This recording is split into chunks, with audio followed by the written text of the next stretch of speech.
Durante o seu ministério pela terra, Jesus conquistou a confiança, o respeito e a admiração de muitos. Sua sabedoria, seus ensinamentos, sua compreensão das Escrituras e principalmente a forma com que ele tratava as pessoas fez com que as multidões o seguissem. Mas tudo isso também fez com que ele fosse invejado, odiado, rejeitado e perseguido. E talvez a pessoa que mais tenha alimentado esses sentimentos ruins pelo Filho de Deus tenha sido um homem chamado Caifás, que era o sumo sacerdote do templo naquela época. Ou seja, ele era a figura religiosa mais importante do povo de Deus e o responsável por entrar no Santo dos Santos e oferecer os sacrifícios do povo judeu ao Senhor. Mas apesar de tudo isso, Caifás foi um dos responsáveis diretos, para não dizer o mais responsável, pela morte de Jesus. E neste vídeo eu vou te mostrar como foi o terrível fim da vida deste homem tão mau e perverso, que em vez de ser o primeiro a reconhecer que Jesus era o Messias que eles tanto esperavam, acabou o entregando ao Império Romano para morrer na cruz.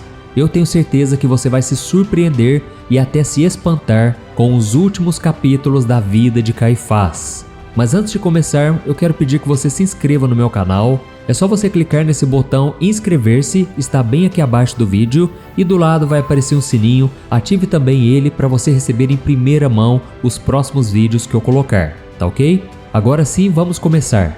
Para que possamos falar sobre o fim da vida do sumo sacerdote Caifás, nós precisamos primeiramente saber quem ele foi, qual o seu papel naquela sociedade e principalmente todo o contexto religioso e político que envolvia o Império Romano e o povo judeu nos tempos de Jesus. E é importante lembrar que nem todas as informações contidas neste vídeo estão registradas na Bíblia, mas elas foram levantadas por teólogos especializados nos acontecimentos políticos e culturais do Império Romano nos tempos de Jesus. Depois de muitos anos de estudos em documentos históricos encontrados nas ruínas romanas e da antiga Jerusalém. Cristo veio ao mundo em um período em que Israel e Judá não estavam mais divididas, como nos tempos do Antigo Testamento. A região fazia parte do Império Romano e era conhecida como Judéia. E essa ocupação feita por Roma impôs um sistema de governo centralizador que mudou a vida das pessoas para pior, com a cobrança de altos impostos e a criação de leis que tornavam o povo praticamente escravo do imperador. E foi nesse cenário tenso que duas lideranças religiosas influentes surgiram, Anás e Caifás, dois sumos sacerdotes do Templo de Jerusalém, que além das questões religiosas dos judeus, como os sacrifícios e as celebrações anuais, eles também administravam o comércio e as finanças daquele lugar. Caifás só se tornou sumo sacerdote e ganhou todo o poder que tinha, porque no ano 18 depois de Cristo, ele se casou com a filha de Anás, que tinha como objetivo principal manter o controle do templo e da fé judaica dentro do seu círculo familiar. Anás tinha tanta sede de poder que ele não queria ver outro líder em Jerusalém que não fosse ele ou que não estivesse em suas mãos.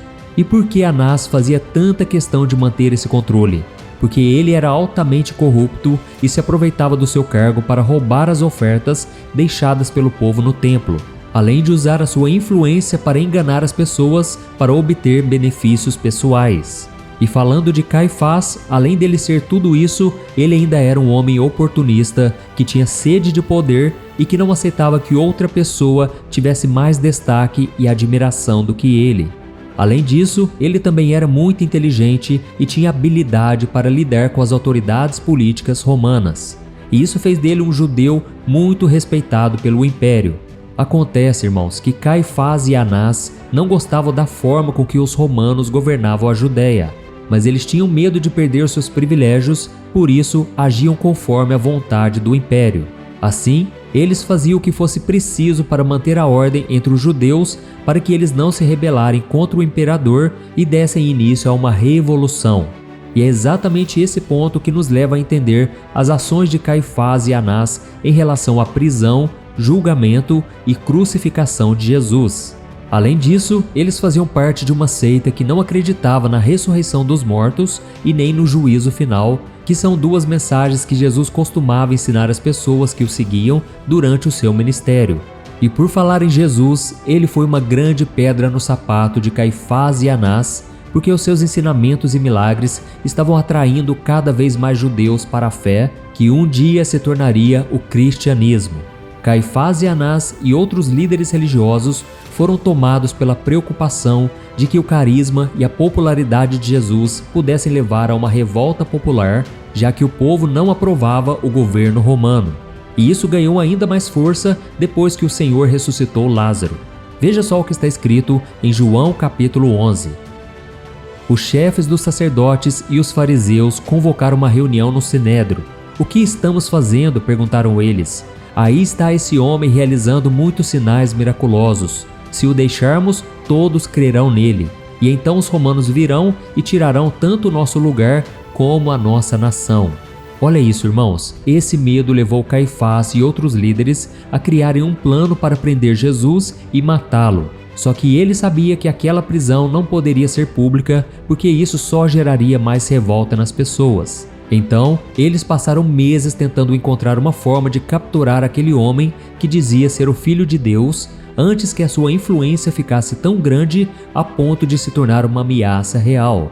E enquanto Caifás pensava em uma maneira de prender Jesus, ele negociava com as autoridades romanas para garantir que aquele homem pagasse pelos seus supostos erros de uma forma exemplar e não voltasse a conviver com os judeus, porque somente assim o Império Romano estaria livre de uma revolução popular. Até que um dia, Caifás e Anás viram na ganância de um dos discípulos de Jesus a oportunidade que eles tanto esperavam para prendê-lo. Depois de conversar com os líderes religiosos, Judas Iscariotes aceitou entregar o seu mestre em troca de 30 moedas de prata, que valeriam nos dias de hoje cerca de 15 mil reais. O plano já estava traçado. Judas levaria Caifás, Anás e os soldados romanos para prender Jesus à noite em um lugar longe da presença das pessoas que o seguiam. Assim, não houve tempo para uma revolta, mas o trabalho dos sacerdotes ainda não tinha terminado. Eles foram até o Sinédrio, que era o conselho judaico de líderes religiosos, para justificar a condenação de Jesus e manipular aqueles homens para que eles aceitassem a denúncia feita contra Cristo. Depois, Caifás foi até Pôncio Pilatos, que era o prefeito da Judéia e representante do Império Romano naquela região, para acusar Jesus e cobrar uma decisão que terminaria na crucificação. E então, quando Pilatos foi interrogar Jesus, ele não se defendeu e ainda disse algo surpreendente sobre Caifás. Veja só o que está escrito em João capítulo 19. "Você se nega a falar comigo?", disse Pilatos. "Não sabe que eu tenho autoridade para libertá-lo e para crucificá-lo?" Jesus respondeu: "Não terias nenhuma autoridade sobre mim, se esta não te fosse dada de cima. Por isso, aquele que me entregou a ti é culpado de um pecado maior." Olha isso, irmãos. Jesus disse que Caifás sofreria uma consequência terrível, porque ele não estava apenas indo contra um homem inocente, mas sim contra o próprio Filho de Deus. E como Pilatos não acreditava que Jesus apresentava algum tipo de risco a Roma, e muito menos havia feito algo para receber aquela sentença de morte, Caifás, Anás e outros religiosos do templo foram até o povo para incentivá-lo a pedir pela execução daquele homem. E assim aconteceu. Pilatos ofereceu crucificar Barrabás, um bandido perigoso da época, em troca de Jesus, mas o povo recusou. Então, aquele romano lavou as suas mãos e Cristo acabou sendo condenado e morto. Mas o envolvimento de Caifás com Jesus não termina por aqui. Depois da ressurreição do Senhor ao terceiro dia, Caifás se recusou a aceitar que ele era o Messias e tinha voltado à vida, mesmo depois de sentir a terra tremer, ver o sol se esconder e testemunhar o véu do templo se rasgando ao meio, como as Escrituras diziam que aconteceria.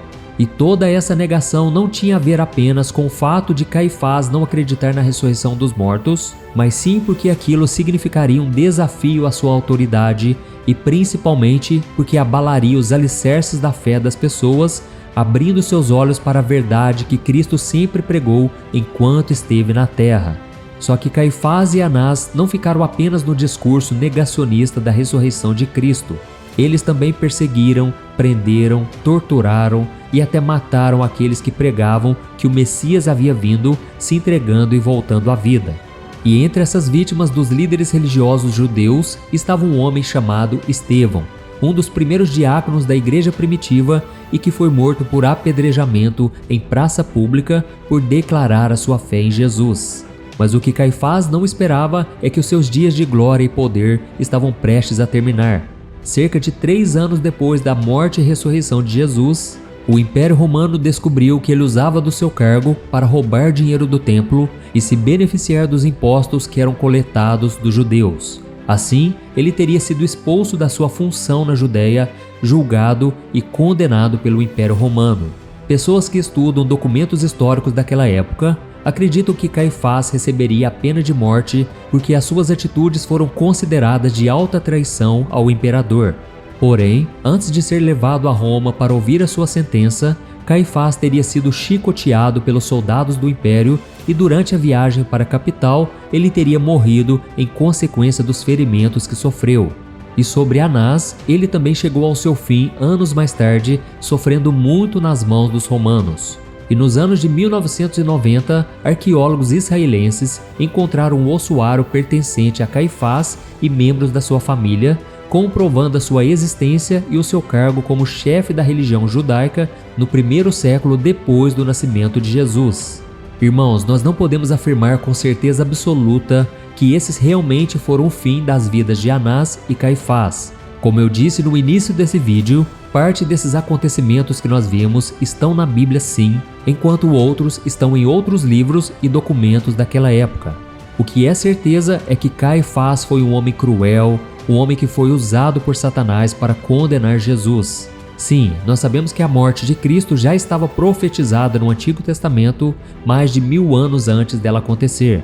Além disso, ela era necessária para a nossa salvação, pois sem a cruz de Cristo nós não estaríamos aqui falando sobre isso. Porém, isso não tira de Caifás, Anás e de tantos outros homens que perseguiram Jesus a responsabilidade e o peso de sua morte. Todos nós, sem exceção, viemos ao mundo com livre-arbítrio que nos faz capazes de escolhermos por quais caminhos iremos andar. Se escolhermos o caminho bom, colheremos frutos bons. Mas se decidirmos por caminhos maus, os frutos que virão até nós serão frutos de morte. Então, diante disso eu te pergunto, que tipo de fruto você tem produzido ultimamente?